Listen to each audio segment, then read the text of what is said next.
اللہ اکبر یا رسول اللہ زندہ باد یا علی حضور محدث اعظم ہند زندہ باد یا علی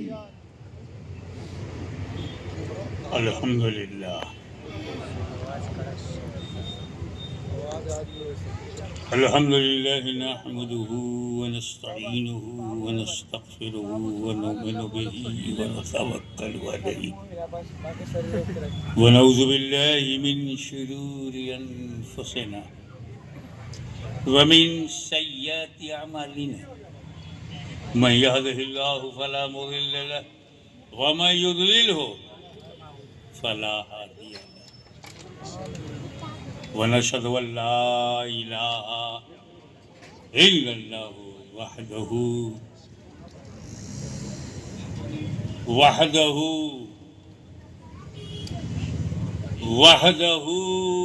لا شريك له ونشهد أن سيدنا ومولانا وحبيبنا وشفيعنا وطبيب قلوبنا وشفاء صدورنا وغوثنا ومعيننا وقطبنا وفريدنا ونظامنا وسراجنا وأولاءنا وأشرفنا ونور عيننا ومختارنا محمدا عبده ورسوله صلی اللہ تعالی علیہ وعلی آلہ وصحابہ اجمعین.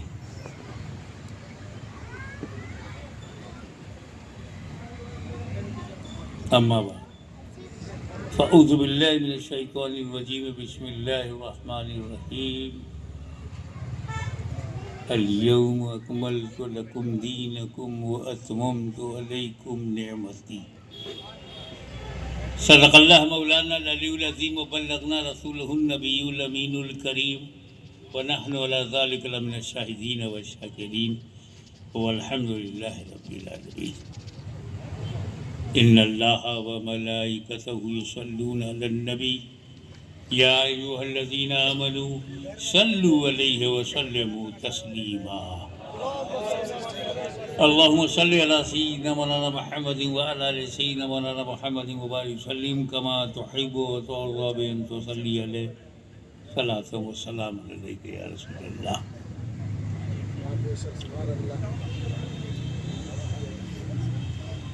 Allah Ta'ala stated in Holy Quran,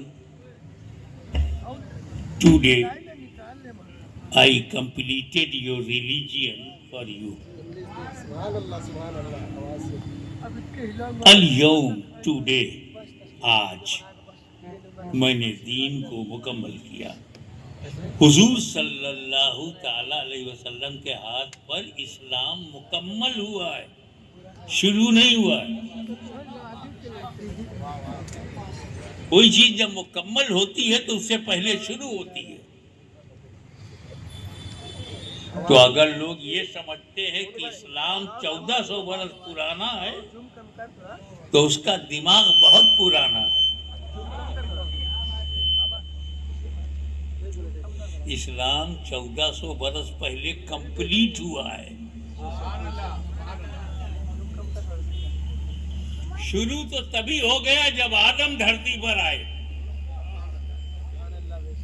آدم علیہ السلام دھرتی پر آئے, first profit in a form of a man. Adam alayhi salam, he came on the earth as a prophet.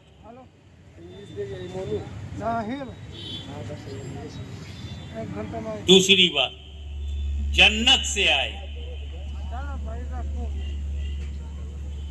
تیسری بات, بھارت میں آئے. گرو سے کہو نا ہندوستانی ہیں. آدم علیہ السلام پہلے نبی ہیں انسان کے روپ میں. اور اس وقت تو یہ بھارت، یہ ایشیا، یہ یورپ، یہ نام تو تھا ہی نہیں، زمین تھی، ملک تو تھے نہیں. لیکن یہ تو پتا ہے نا کہاں اترے تھے، کس حصے میں.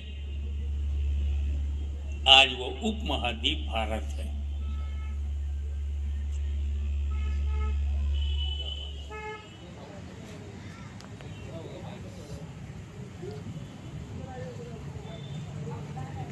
تو صرف میرا بھارت ہے جس کا مقدر چمکا اور پہلے نبی کے قدموں کو چوما. آدم علیہ السلام کے چرنوں کا پرتاپ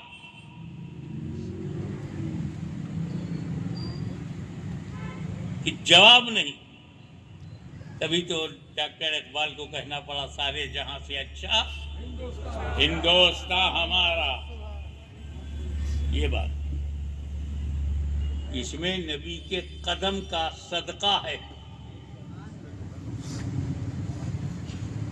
ایک بات اور بولوں، آدم علیہ السلام جب بھارت میں رہے تو اکیلے نہیں تھے، اکیلے دکھتے تھے. کیونکہ جب جنت سے دھرتی پر آئے، بیکنٹھ سے بھارت کی دھرتی پر آدم نے قدم رکھا تو اکیلے نہیں تھے، بلکہ ان کے پیکر میں نور محمدی بھی تھا.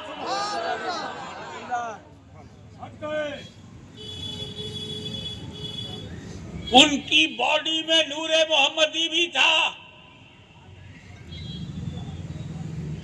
تو نور محمدی پیکر آدم میں رہ کر جس علاقے کو منور کیا اسے بھارت کہتے ہیں.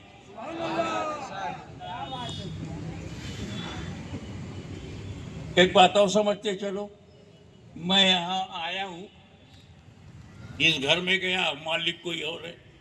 میں نے چائے پیا، کھانا کھایا، میں مالک نہیں بنا.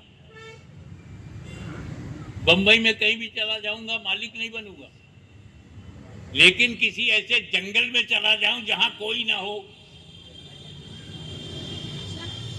نہ آدم ذات، نہ مانو جات،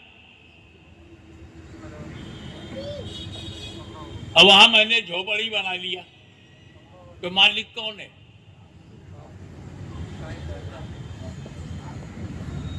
کوئی کلیم کرنے والا نہیں ہے کہ میری زمین ہے.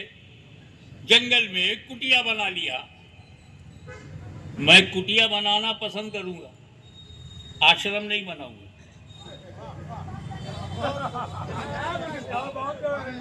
سنا آشرم بنانے والے بڑھاپے میں جیل جاتے ہیں.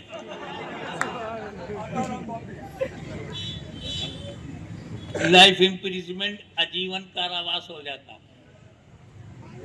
اب کٹیا کا مالک کون ہے؟ کیونکہ میں ایسے علاقے میں گیا جہاں کوئی دوسرا انسان نہیں ہے تو میں ہی مالک ہوا. ٹھیک ہے. جب آدم نے بھارت میں قدم رکھا تو مالک کون؟ آدم کے علاوہ کوئی دوسرا انسان ہی نہیں. اور آدم ہے ہم سب کے دادا، ہم ہیں آدم کی اولاد. تو جو بھارت کا مالک ہے اسی کی ہم ہیں اولاد. تو ہم کرایہ دار نہیں، اپنے باپ کی دھرتی پر آئے ہیں. اور آخری بات یہ کہ وہ دین جو آدم سے چلا، اور آدم، اللہ اکبر، دنیا میں جتنے ہندو، مسلم، سکھ، عیسائی، جین، بودھ کے علاوہ آستک ہو یا ناستک، سب آدم کی اولاد. آپ کس کی اولاد ہیں؟ ہمارے ہندو بھائی کس کی اولاد ہیں؟ عیسائی کس کی اولاد ہیں؟ سکھ، جین، بودھ، سب کے دادا ایک ہے نا. تو ایک ہو کے رہتے کیوں نہیں؟ یہ گھیرنا کیوں؟ یہ نفرت کیوں؟ یہ ہیٹ کیوں؟ یہ ہیٹ اسپیچز کیوں؟ یہ قانون شکنی کیوں؟ دادا ایک ہے، ہاں اولاد ایک ہوتی ہے، پر اچھی بھی ہوتی ہے اور بری بھی ہوتی ہے، لیکن ہے تو اولاد آدم علیہ السلام کی۔ تو یہ بات دماغ سے نکال دو کہ 1400 برس پہلے اسلام آیا، یہ سچائی بچھا لو کہ 1400 برس پہلے اسلام مکمل ہوا۔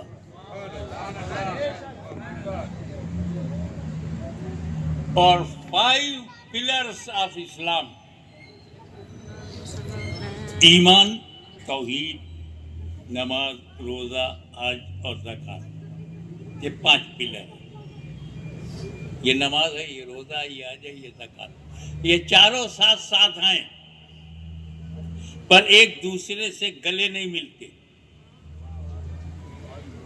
یہ پاور جو ہے اس سے نہیں ملے گی، یہ اس سے نہیں ملے گی، آپس میں کھڑے ہیں، الگ الگ ہیں۔ یہ نماز، روزہ، حج اور زکوٰۃ الگ الگ فرض ہے، ایک کرنے سے دوسرا ادا نہیں ہوگا۔ یہ سارے کے سارے عبادات مقصودہ مفروضہ یہ بذات فرض ہے۔ زکوٰۃ دینے سے زکوٰۃ ادا ہوگی، روزہ رکھنے سے روزہ ادا ہوگا، حج کرنے سے حج ادا ہوگا، نماز ادا نہیں ہوگی، نماز پڑھنے سے نماز ادا ہوگی۔ یہ آپس میں ملتے نہیں، لیکن یہ ہے ایمان۔ ایمان، یہ نماز مل گئی آمنے سامنے، روزہ مل گیا، حج مل گیا، زکوٰۃ مل گئی، چاروں ایمان سے تو ملتے ہیں، یہ آپس میں نہیں ملتے۔ تو اب جس کے پاس ایمان ہے اسی کو تو نماز ملے گی، اسی کو تو روزہ ملے گا، اسی کو تو حج و زکوٰۃ ملے گا۔ اور اگر ایمان ہی نہیں ہے، یہ ہے ہی نہیں ایمان، یہ کس سے ملے گا؟ تو ہمارا اسٹیج جو کہتا ہے کہ تم اپنے ایمان کو مضبوطی سے قائم رکھو، نو کمپرومائز ان فیتھ، ایمان میں کوئی سمجھوتا نہیں، اسی لیے تاکہ تیری نماز تیری رہے، روزہ تیرا رہے، اور حج بھی قبول ہو اور زکوٰۃ بھی۔ لیکن میں یہ سوچتا ہوں کہ یہ 4 فرضوں میں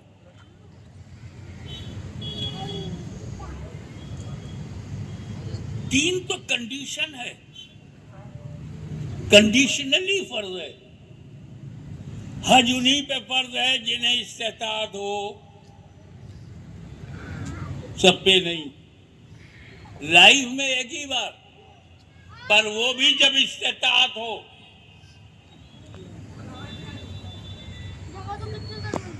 روزہ بھی رکھنا تبھی فرض ہے جب صحت ہو اور سفر میں نہ رہو۔ بچوں کو سپورٹ دو۔ آپ مسافر ہو، روزہ مت رکھو، بعد میں رکھ لینا۔ اور زکوٰۃ میں شرط ہے کہ صاحب نصاب ہو،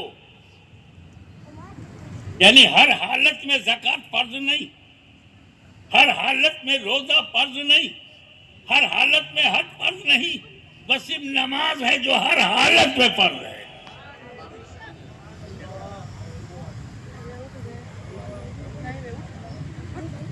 اور دوسری بات جو غور کرنے کی وہ یہ ہے،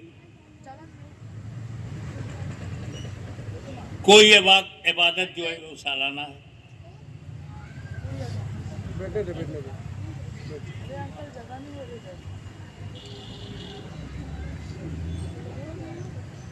کوئی ماہانہ ہے،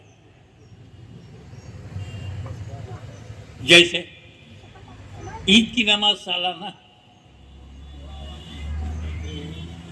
ٹھیک ہے، لیکن آپ روزہ کو دیکھیں تو ماہانہ ہے، عمر بھر میں ایک بار ہے حج، زکوٰۃ سال میں ایک بار، زکوٰۃ سالانہ، ایک سال میں ماہانہ، ایک روزہ ماہانہ، رمضان شریف کا 30 دن، ایک مہینہ روزہ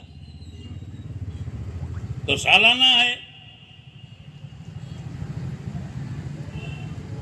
زکات سالانہ، زکات روزانہ ہے، ہفتہ وار ویکلی ہے، منتھلی ہے؟ نہیں، زکات سال میں ایک بار۔ روزہ ہر مہینے میں ہے؟ نہیں، ایک ہی مہینے میں ہے، ایک مہینہ پورا۔ صرف نماز ہے جو سالانہ بھی ہے، ماہانہ بھی ہے، ہفتہ واری بھی ہے، روزانہ بھی ہے۔ اتنا ہی پیاری ہے یہ عبادت اللہ کو۔ سال میں ایک بار عید الفطر کی نماز،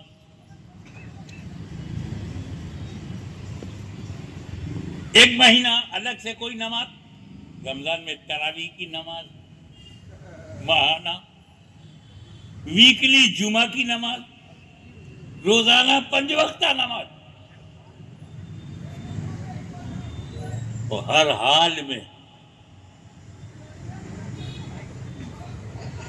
اللہ کو یہ نماز اتنی پسند تھی۔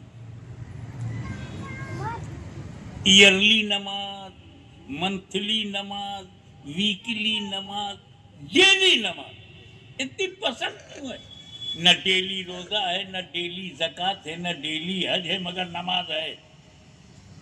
نہ ویکلی حج ہے، نہ ویکلی زکات ہے، نہ ویکلی روزہ ہے، مگر نماز ہے۔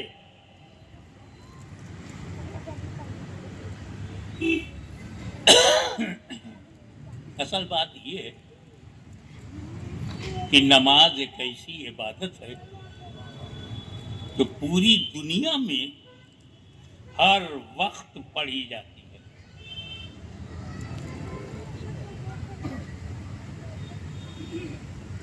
تو بمبئی میں ایک آدمی بولا، کیا اوقات مکروہہ میں بھی؟ ارے میں نے کہا یار، یہ 40 دن میں بنا ہوا مفتی اوقات مکروہہ کہہ رہا ہے۔ ارے جو بمبئی میں وقت مکروہ ہے وہ کابل میں نہیں ہے، اور جو کابل میں وقت مکروہ ہے وہ تہران میں نہیں ہے، جو تہران میں وقت مکروہ ہے وہ بغداد میں نہیں ہے۔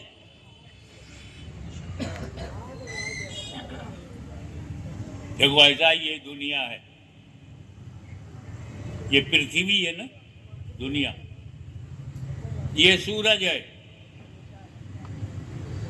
آدھی دنیا روشنی میں ہے، آدھی دنیا اندھیرے میں، سمجھے؟ آدھی دنیا وہ نماز پڑھ رہے ہیں جو دن میں پڑھی جاتی ہے،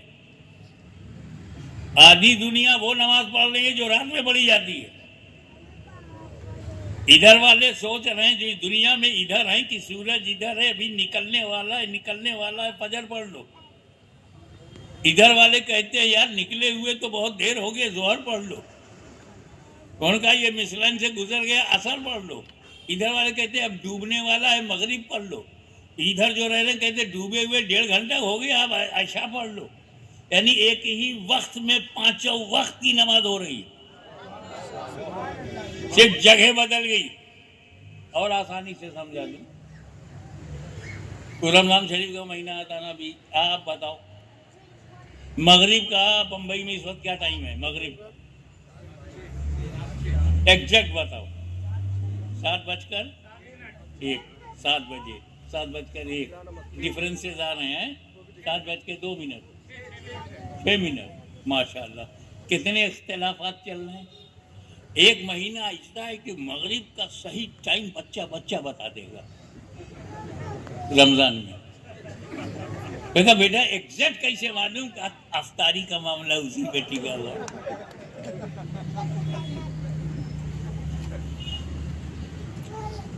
تو 7:05 پر اگر یہاں مغرب کا وقت ہے تو تھوڑا آگے چلے جاؤ تو 7:06 ہے، اور آگے چلے جاؤ 7:07 اور آگے چلے جاؤ تو 8 منٹ، 7:09، 7:10، 7:11 بڑھتے چلے جاؤ، 1 منٹ بڑھتا جائے گا۔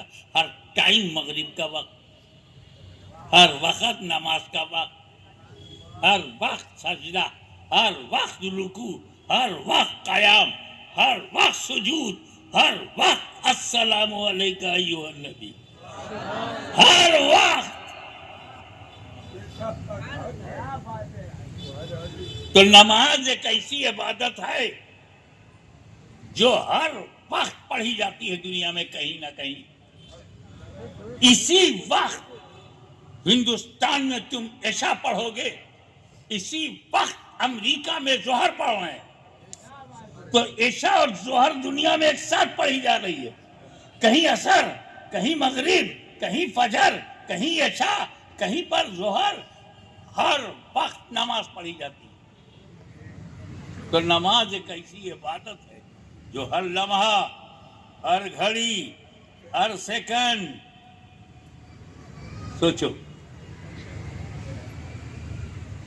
یہ اللہ ایسا سسٹم کیوں بنایا؟ کہ تمہیں نہیں معلوم اللہ عالم الغیب ہے، وہ بھی جانتا ہے جو ہو چکا ہے، وہ بھی جانتا ہے جو ہو رہا ہے، وہ بھی جانتا ہے جو ہونے والا ہے. عالم الغیب ہے. He knows everything.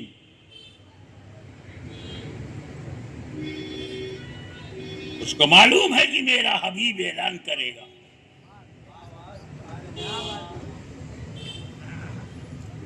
قرۃ عینی فی الصلاۃ، میری آنکھوں کی ٹھنڈک نماز میں.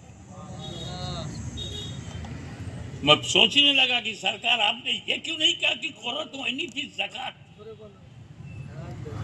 زکوٰۃ میں میری آنکھ کی ٹھنڈک ہے، چیریٹی میں میری آنکھ کی ٹھنڈک ہے، صدقہ و فطرہ و مدد کرنے میں میری آنکھ کی ٹھنڈک ہے. یہ نہیں کہا. نہ زکوٰۃ دینا معمولی کام نہیں ہے. کتنا جان چوراتے ہیں، اور جو دیتا ہے کتنا دکھا دکھا کے دیتا ہے. قرۃ عینی فی الصوم، روزہ میں میری آنکھ کی ٹھنڈک ہے، نبی نے نہیں کہا. ورنہ روزہ رکھنا اتنا مشکل کام ہو گیا آج کل کہ ہوٹلوں کے آگے چادر چاٹ لگا کر کے پیچھے کھا لیتے ہیں اور منہ رگڑ کر کے باہر نکلتے. عید کا چاند نکالنے کے پیچھے پڑ جاتے ہیں کہ جلدی سے فرصت ملے.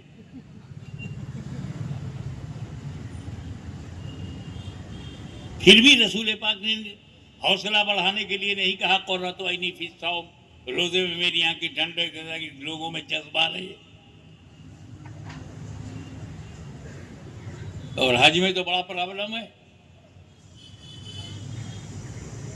کب کتنا حصہ کٹ جائے، کب سعودی حکومت کیا بولے، کب کون سا قانون بن جائے. راجستھان کا کوٹا جو ہے وہ دوسرا کوٹا ہو جائے. تو پھر بھی رسول نے نہیں کہا قرۃ عینی فی الحج. جدہ جانا، پریشانی میں رہنا، پیشاب پیخانے میں لائن لگانا، نماز کے لیے وضو کے لیے تڑپنا، مکہ جانا، بھیڑ بھاڑ میں رہنا، مینا میں 5 دن، عرفات میں دن بھر، رات بھر مزدلفہ میں بہت تکلیف اٹھانا. پھر بھی رسول پاک نے نہیں کہا قرۃ عینی فی الحج، حج میں میری آنکھ کی ٹھنڈک ہے. پیسے کی قربانی، ٹائم کی قربانی، 1 مہینہ 2 مہینے کی قربانی حج میں، مال کی قربانی، روپے کی قربانی، سونا چاندی کی قربانی زکوٰۃ میں، نہ کھانے کی قربانی، حلال چیز چھوڑ دینے کی قربانی روزے میں. اور نماز میں کون سی قربانی ہے؟ 1 لوٹا پانی، وضو کیا، کھڑے ہو گئے، نماز ہو گئی. اور اب تو 1 لوٹا پانی بھی نہیں، کیونکہ لوٹوں پہ بھروسہ نہیں، تو ٹوٹی لگا دی گئی ہے، بھیا کھول کر کے وضو کر لو، کھڑے ہو کے نماز پڑھ. نہ گھر چھوڑا، نہ پریوار چھوڑا، نہ کاروبار چھوڑا، نہ دکانداری چھوڑا، نہ ملک چھوڑا. اتنی آسانی، 1 لوٹا پانی، اللہ کی مہربانی. اور اسی آسانی میں رسول فرماتے ہیں قرۃ عینی فی الصلاۃ، اسی نماز میں میری آنکھ کی ٹھنڈک ہے. اچھا کیا میرے نبی نے جو نہیں کہا قرۃ عینی فی الصوم، قرۃ عینی فی الحج، قرۃ عینی فی الزکوٰۃ. کیونکہ اگر رسول نے یہ کہا ہوتا، توجہ، اگر یہ کہا ہوتا کہ قرۃ عینی فی الزکوٰۃ، تو سال میں 1 ہی بار ٹھنڈک ملتی. اگر کہا ہوتا قرۃ عینی فی الصوم تو سال میں ایک ہی مہینہ ٹھنڈک ملتی. اگر یہ کہا ہوتا قرۃ عینی فی الحج تو عمر بھر میں ایک ہی بار ٹھنڈک ملتی. میرے نبی نے کہا نماز میں میری آنکھ کی ٹھنڈک ہے، تو ان کے چاہنے والے خدا نے ایک ایسا نظام شمسی بنا دیا تاکہ دنیا میں ہر وقت نماز پڑھی جائے، ہر لمحہ نماز پڑھی جائے، ہر سیکنڈ نماز پڑھی جائے، اور میرے حبیب کی آنکھوں کی ٹھنڈک مسلسل ملتی رہے. اس سے اندازہ لگاؤ کہ نماز کتنی قیمتی ہے. اب تو ہم 2 وجہ سے نماز پڑھیں گے. پہلی وجہ تو یہ ہے کہ یہ فرض ہے. پہلی وجہ یہ ہے کہ یہ فرض ہے، شریعت کا تقاضا ہے کہ اسے نہ چھوڑو. اور دوسری وجہ ہے میرے محبوب کی آنکھوں کی ٹھنڈک ہے، محبت کا تقاضا ہے کہ اسے نہ چھوڑو. اور آپ ادھر نماز پڑھ رہے ہیں بمبئی میں، ٹھنڈک پہنچ رہی ہے گنبد خضرا میں. کہ جب محبوب کی آنکھوں کی ٹھنڈک بمبئی کے سنی مسلمانوں کی نماز سے پہنچے گی، تو جب آنکھوں میں ٹھنڈک ہوگی تو نبی کی ان آنکھوں کا حق آپ کو مل جائے گا. اسی لیے اللہ تعالیٰ نے روزہ رکھنے کو کہا، زکوٰۃ دینے کو کہا، حج کا ارادہ کو کہا، لیکن نماز کو قائم کرنے کے لیے کہا. وَأَقِیمُوا الصَّلَاةَ، نماز کو قائم کرو. وآخر دعوانا ان الحمدللہ رب العالمین.